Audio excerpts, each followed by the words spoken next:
ನಮಸ್ಕಾರ ಮಕ್ಕಳೇ. ಇಂದು ನಾವು ಒಂದು ಬಹಳ ಸ್ವಾರಸ್ಯಕರವಾದ ಪಾಠ ಕಲಿಯೋಣ.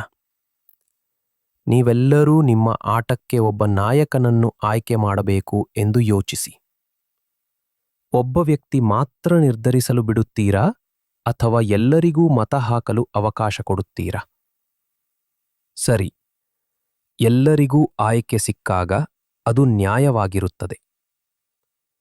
ನಮ್ಮ ಇಂದಿನ ವಿಷಯವು ಇಡೀ ದೇಶಕ್ಕೆ ಆದ ಅಂತಹ ಒಂದು ದೊಡ್ಡ ಬದಲಾವಣೆಯ ಬಗ್ಗೆ. ಅದನ್ನು ಪ್ರಜಾಪ್ರಭುತ್ವಕ್ಕೆ ಪರಿವರ್ತನೆ ಎಂದು ಕರೆಯುತ್ತಾರೆ. 1. ಹಳೆಯ ವಿಧಾನ. ರಾಜರರ ಆಳ್ವಿಕೆ. ಒಂದು ಕಾಲದಲ್ಲಿ ಅನೇಕ ದೇಶಗಳನ್ನು ರಾಜರು ಮತ್ತು ರಾಣಿಯರು ಆಳುತ್ತಿದ್ದರು.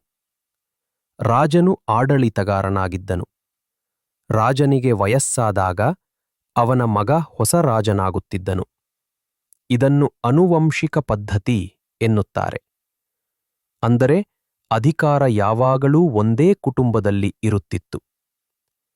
ದೇಶದ ಸಾಮಾನ್ಯ ಜನರು ತಮ್ಮ ಆಡಳಿತಗಾರನನ್ನು ಆಯ್ಕೆ ಮಾಡಲು ಅವಕಾಶವಿರಲಿಲ್ಲ.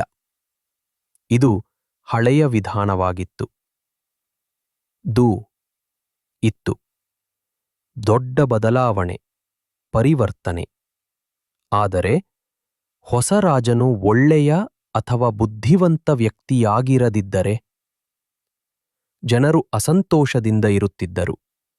ಆದ್ದರಿಂದ ಕ್ರಮೇಣ ಜನರು ತಮಗೆ ಒಂದು ಹೊಸ ವ್ಯವಸ್ಥೆ ಬೇಕು ಎಂದು ನಿರ್ಧರಿಸಿದರು. ತಮ್ಮ ನಾಯಕರನ್ನು ತಾವೇ ಆಯ್ಕೆ ಮಾಡುವ ಅಧಿಕಾರ ಅವರಿಗೆ ಬೇಕಾಗಿತ್ತು.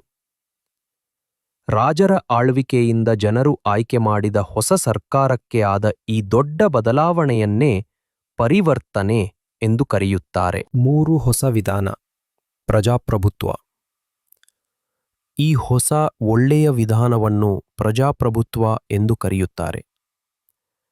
ಪ್ರಜಾಪ್ರಭುತ್ವ ಎಂಬುದು ಒಂದು ದೊಡ್ಡ ಪದ, ಆದರೆ ಅದಕ್ಕೆ ಒಂದು ಸರಳವಾದ ಅರ್ಥವಿದೆ: ಜನರ ಆಳ್ವಿಕೆ. ಪ್ರಜಾಪ್ರಭುತ್ವದಲ್ಲಿ ಪ್ರಜೆಗಳಿಗೆ ಚುನಾವಣೆಯಲ್ಲಿ ಮತ ಹಾಕುವ ಹಕ್ಕಿರುತ್ತದೆ. ಮತದಾನ ಎಂದರೆ ಜನರು ತಮಗೆ ನಾಯಕನಾಗಿ ಬೇಕಾದ ವ್ಯಕ್ತಿಗೆ ಅಥವಾ ಪ್ರತಿನಿಧಿಗೆ ತಮ್ಮ ಆಯ್ಕೆಯನ್ನು ಮಾಡುವುದು. ಎಲ್ಲಾ ದೊಡ್ಡವರಾದ ಜನರಿಗೂ ಮತ ಹಾಕಲು ಸಮಾನ ಹಕ್ಕಿದೆ. ಹೆಚ್ಚು ಮತಗಳನ್ನು ಪಡೆದ ಪ್ರತಿನಿಧಿಗಳು ಸರ್ಕಾರವನ್ನು ರಚಿಸಿ ಎಲ್ಲರ ಕಲ್ಯಾಣಕ್ಕಾಗಿ ಆಡಳಿತ ನಡೆಸುತ್ತಾರೆ. ಇದು ಒಳ್ಳೆಯ ವ್ಯವಸ್ಥೆಯಲ್ವಾ?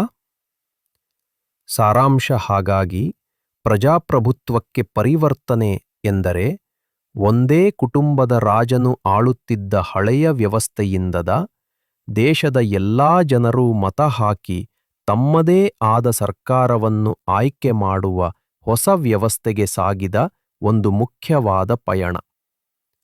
ಇದೆಲ್ಲವೂ ಜನರ ಆಯ್ಕೆಯ ಬಗ್ಗೆ.